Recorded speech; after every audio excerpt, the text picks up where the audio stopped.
Hello दोस्तों, लक्ष्य academy के यूट्यूब चैनल में आप सभी का स्वागत है। प्रतिदिन की तरह आज फिर आप लोगों के बीच में करंट अफेयर लेके आए हुए हैं।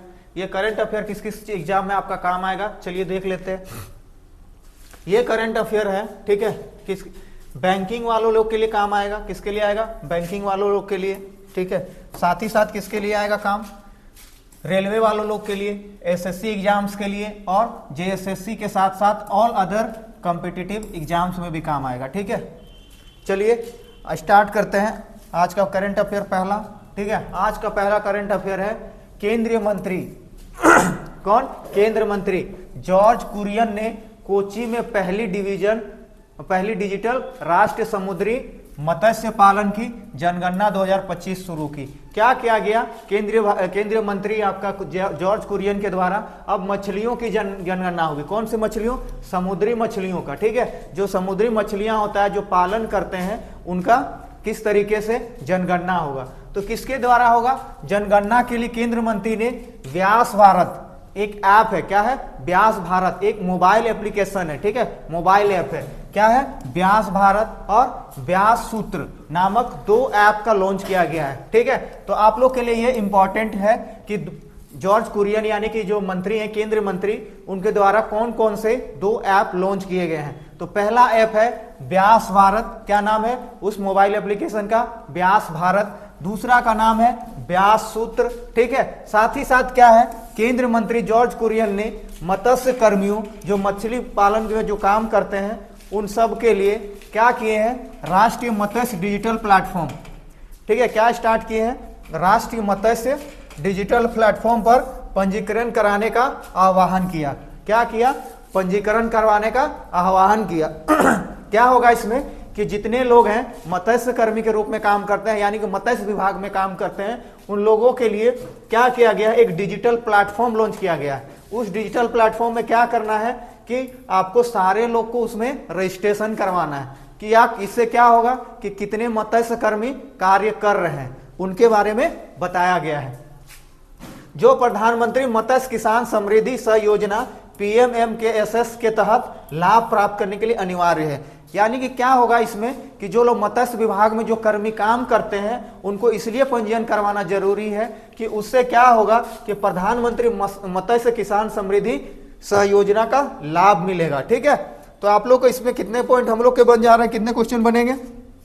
सबसे पहला आपका क्वेश्चन बनेगा कि जॉर्ज कुरियन के द्वारा कौन सा जनगणना, किसकी जनगणना के लिए आपका ऐप लॉन्च किया गया, ठीक है। तो किसका किया गया? जनगणना के लिए दो ऐप का लॉन्च किया गया मत्स्य विभाग के द्वारा समुद्री मत्स्य पालन के लिए।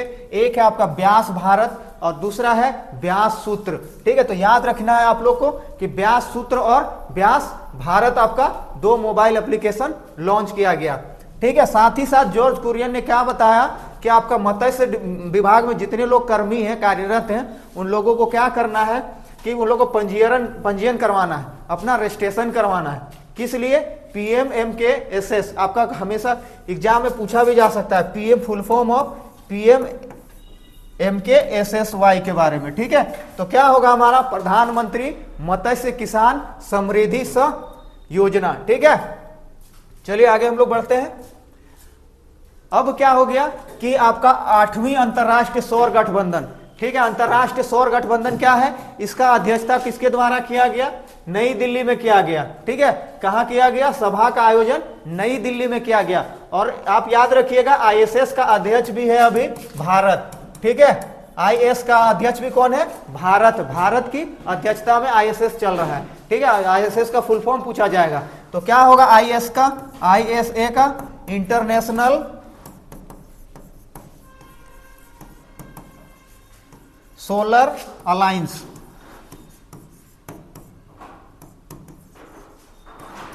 ठीक है। आपका क्या होगा? ISA का full form international solar alliance, ठीक है। इसका अध्यक्ष कौन है? इसका अध्यक्ष भारत है अभी, ठीक है, भारत के हैं, ठीक है। तो क्या हुआ कि 8वीं अंतरराष्ट्रीय सोलर गठबंधन अलायंस क्या हुआ? सभा 27 से 30 अक्टूबर 2025 तक भारत के नई दिल्ली में भारत मंडपम में आयोजित किया गया। आप लोग भारत मंडपम के बारे में जानते होंगे। आपका यहाँ पे क्या हुआ था? G20 का आपका सम्मेलन हुआ था, ठीक है। साथ ही साथ अभी वहां पे गिफ्ट सिटी भी चल रहा है, गिफ्ट सिटी, ठीक है। तो आपका क्वेश्चन बनता है दुनिया के 124 सदस्य देशों और 40 से अधिक ऊर्जा एवं जलवायु मंत्रियों सहभागिता संपन्न हुआ। इस सभा में 124 देश से अधिक, साथ ही साथ ऊर्जा और जलवायु मंत्री लोगों ने सहभागिता निभाया। देखिए आपका ये है इंटरनेशनल सोलर फेस्टिवल 2025 का लोगो, ठीक है। ये कब चल रहा था, लोगो था, ठीक है। चलिए आगे आज का है कि प्रधानमंत्री, कौन प्रधानमंत्री, भारत के प्रधानमंत्री नरेंद्र मोदी ने लाल बहादुर शास्त्री की 150वीं जयंती पर 150 रुपए का सिक्का जारी किया। ये लाल बहादुर शास्त्री कौन थे, पूर्व प्रधानमंत्री, हमारे भारत के पूर्व प्रधानमंत्री थे, ठीक है। तो इनके आपका 150वीं जयंती में क्या हुआ, 150 रुपए का सिक्का जारी किया गया। यह सिक्का क्या करेगा, उनके अद्भुत नेतृत्व, इनके अद्भुत नेतृत्व, जो ये अपना देश को अपना सेवा दिए थे, इनके नेतृत्व में क्या हुआ था, सरकार चला था। और साथ ही साथ ये जय जवान जय किसान का नारा दिए थे। लाल बहादुर शास्त्री जी ने ही जय जवान जय किसान का नारा दिया था, जो उनके सम्मान में जारी किया गया है। जो वो दिए थे आपका अद्भुत नेतृत्व के साथ साथ जय जवान जय किसान का नारा दिए थे, उसके लिए ये जारी किया गया है। यह मौका 2 अक्टूबर 2019 का था, जब महात्मा गांधी की 150वीं जयंती के साथ मेल खाता है। और साथ ही साथ क्या होता है कि 2000 आपका ये है कि 2 अक्टूबर 2019 का दिन था, जब महात्मा गांधी का 150वीं जयंती के साथ मेल खाता है। यानी कि 2 अक्टूबर 2019 को महात्मा गांधी का 150वीं जयंती था। तो उसी तरीके से आपका लाल बहादुर शास्त्री के 150वीं जयंती पर क्या किया गया, 150 रुपए का सिक्का जारी किया गया, ठीक है। चलिए आगे बढ़ते हैं। आगे है आपका क्या, त्रिसेवा संयुक्त सैन्य अभ्यास त्रिशूल 2025 भारतीय नौसेना के नेतृत्व में शुरू हुआ। आप लोग को पिछला क्लास में बता चुके थे कि इंडियन आर्मी का पूरा डिटेल बताए थे, साथ ही साथ इंडियन एयरफोर्स का बताए थे, साथ ही साथ इंडियन नेवी के बारे में बताए थे। तो इसलिए आप लोग इसमें नहीं बता रहे, उस क्लास को आप लोग देख लीजिएगा। तो क्या होता है कि त्रिसेवा संयुक्त त्रिशूल 2025 भारतीय सेना के नौसेना के नेतृत्व में शुरू हुआ। ये त्रिसेवा क्या है, संयुक्त सैन्य अभ्यास त्रिशूल 2025 की शुरुआत नवंबर 2025 में हुई, ठीक है। इसका जो शुरुआत हुआ त्रिशूल 2025 का, तो ये कब शुरू हुआ, नवंबर 2025 को, जिसका नेतृत्व भारतीय नौसेना कर रही है। और इसका जो कमांड ले रही है, मतलब जो कमांड कर रही है, वो है भारतीय नौसेना कर रही है। यह अभ्यास भारतीय सेना और वायुसेना नौसेना के बीच तालमेल, समन्वय और संयुक्त संचालन में क्षमता को बढ़ाने के लिए किया जा रहा है कि किस तरीके से भारतीय सेना में आपका इंडियन एयरफोर्स, इंडियन आर्मी और इंडियन नेवी किस तरीके से साथ मिलकर कार्य कर सकते हैं, उनके बारे में ये आपका, इसलिए ये अभ्यास त्रिशूल चल रहा है। अभ्यास त्रिशूल कहां हो रहा है, आपका क्वेश्चन ये भी बन सकता है। तो अभ्यास त्रिशूल गुजरात और राजस्थान के सिर क्रीक और रेगिस्तानी इलाकों से लेकर उत्तर अरब सागर तक फैला हुआ है, ठीक है। ये अभ्यास क्षेत्र क्या, मान के चलिए आप सोचते होंगे कि ये अभ्यास क्षेत्र एक छोटा सा मैदान में होगा क्या, मान के चलिए होगा क्या, नहीं, पॉसिबल ही नहीं है। इसमें क्या होगा, भारत के आर्मी होंगे, एयरफोर्स होंगे, साथ ही साथ नेवी होंगे। तो ये जो अभ्यास चल रहा है ये बहुत लंबे क्षेत्र में चल रहा है। तो ये लंबा क्षेत्र कहाँ है, गुजरात से लेकर राजस्थान के सिर क्रीक से लेकर रेगिस्तानी इलाकों से लेकर उत्तर अरब सागर, यानी भारत के रेगिस्तान क्षेत्र से भी लेकर अरब सागर तक फैला हुआ है, ठीक है। मान के चलिए हम मैदान में आपका एयरफोर्स वाला लोग को रख देते हैं, ठीक है, आर्मी वाले को रख देते हैं, क्या नेवी वाले को आप रख सकते हैं क्या, बताइए, रख सकते हैं, नहीं, उसको तो चाहिए ना भाई, युद्ध पोत चाहिए, तो वो कहां से करेगा, बताइए। चलिए आगे बढ़ते हैं। देखिए त्रिशूल सर्विस लॉन्च कैसे किया गया, त्रिशूल, ठीक है। आगे आज आपका क्या है, 3 नवंबर का क्या है, विश्व जेली फिश दिवस। ये देखिए जेली फिश का मछली का फिगर है, ठीक है, जेली फिश सही है।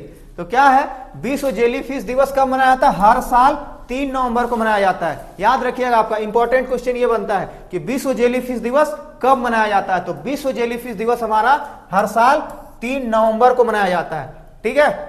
चलिए आगे बढ़ते हैं हम लोग। आज का अगला है कि आप लोग देखे होंगे कि भारतीय आईसीसी महिला क्रिकेट टीम पहली बार विश्व कप जीता। क्या जीता, पहली बार विश्व कप जीता, वुमेन्स वर्ल्ड कप पहली बार जीता, जिसमें क्या हुआ, दक्षिण अफ्रीका को 52 रन से हराया। भारतीय महिला खिलाड़ी थी, वो लोग क्या की कि दक्षिण अफ्रीका को 52 रन से पराजित कर दी। इसमें क्या है डिटेल थोड़ा सा जान लेते हैं। भारत ने पहली बार आईसीसी महिला विश्व कप 2025 का खिताब अपने नाम किया। भारत क्या हुआ कि आपका 2005 से स्टार्ट किया था खेलना, ठीक है, 2005 से विश्व कप। तो उस समय से बहुत बार भारत के क्रिकेट में महिला क्रिकेट में उतार चढ़ाव आया, ठीक है। लेकिन इस बार क्या हुआ कि वो लोग अपने नाम पे खिताब कर ली, किसको हराकर? दक्षिण अफ्रीका वुमेन्स टीम को। भारत महिला क्रिकेट टीम नवी मुंबई के डीवाई पाटिल स्टेडियम में खेले गए फाइनल में दक्षिण अफ्रीका को 52 रन से हराकर यह इतिहास रच दिया। आप लोग के लिए क्वेश्चन बनेगा कि भारतीय महिला टीम का जो वर्ल्ड कप का खिताब जीता वो कहां से जीता? तो वो कहां से जीता? नवी मुंबई से। कहां से?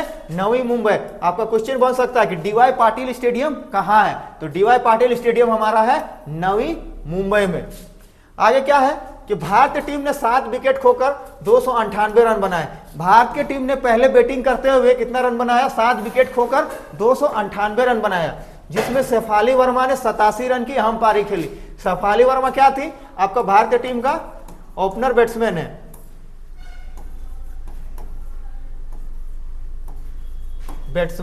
ठीक है।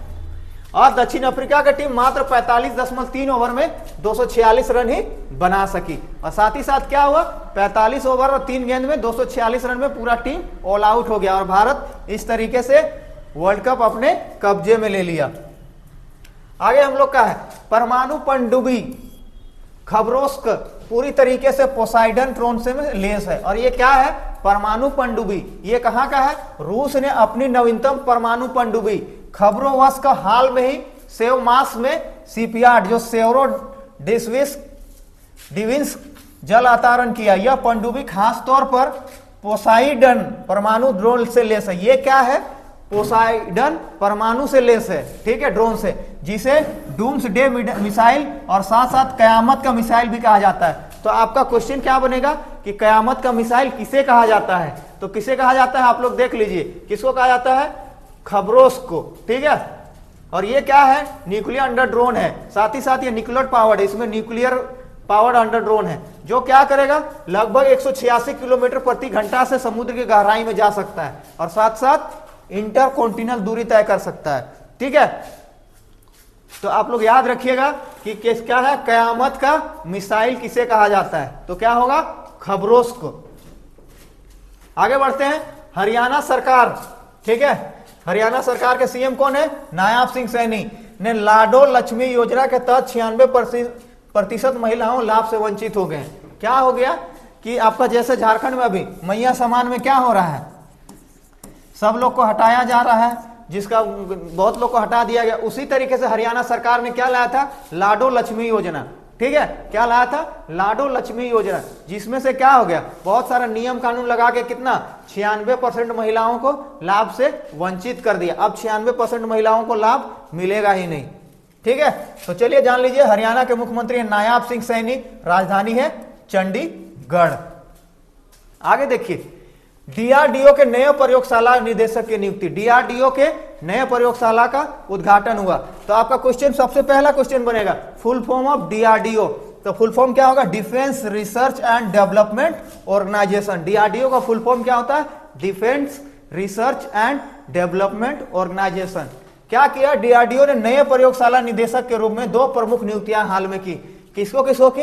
अंकथी राजू को defence research and development laboratory DRDL, साथ ही साथ हैदराबाद के एम राघेंद्र राव को advance systems laboratory ASL Hyderabad का निदेशक नियुक्त किया गया। डीआरडीओ का मुख्य कार्यालय है डीआरडीओ भवन राजाजी मार्ग नई दिल्ली में है, ठीक है। और डीआरडीओ का स्थापना वर्ष पूछा जाएगा तो क्या होगा? 1958, ठीक है। तो आपका क्वेश्चन क्या क्वेश्चन बनता है डीआरडीओ में कि आपका सबसे पहला क्वेश्चन बनेगा फुल फॉर्म ऑफ डीआरडीओ, ठीक है। तो डीआरडीओ का फुल फॉर्म क्या होगा? Defence research and development organisation. उसके बाद स्थापना वर्ष, तो स्थापना वर्ष क्या होगा? 1958। उसके बाद हेडक्वार्टर पूछा जाएगा, तो हेडक्वार्टर कहां है हमारा? राजाजी मार्ग नई दिल्ली, ठीक है। चलिए आगे बढ़ते हैं। आगे दुबई में आयोजित 2025 पैरा शूटिंग विश्व कप में अवनी लेखरा ने स्वर्ण पदक जीता। कौन जीती? अवनी लेखरा ने। ये क्या है? Para Olympics. पैरा ओलंपिक्स में क्या होता है, जो लोग दिव्यांग लोग होते हैं वो लोग भाग लेते हैं। तो उसमें क्या हो गया, दुबई पैरा शूटिंग में अवनी लेखरा ने स्वर्ण पदक जीता। दुबई में आयोजित 2025 पैरा शूटिंग विश्व कप में अवनी लेखरा ने महिलाओं के 10 मीटर एयर राइफल एसएच स्पर्धा में स्वर्ण पदक जीता, जिससे भारत का मान विश्व स्तर तक बढ़ा। और टूर्नामेंट में दुबई के अल एन में हुआ था। ये टूर्नामेंट कहां हुआ था? दुबई के अल एन में हुआ था, जहां अवनी ने अपनी बेहतरीन निशानेबाजी प्रदर्शन प्रतिस्पर्धा में सभी को पीछे छोड़ा। क्या हुआ कि इसमें जितने लोग खेल रहे थे सारे लोग को ये क्या की, पीछे छोड़ दी। तो आप लोग याद रखिएगा कि आपका पैरा शूटिंग विश्व कप में स्वर्ण पदक कौन जीती? तो आपका आंसर होगा अवनी लेखरा ने। ठीक है, कितने मीटर में? 10 मीटर राइफल शूटिंग में।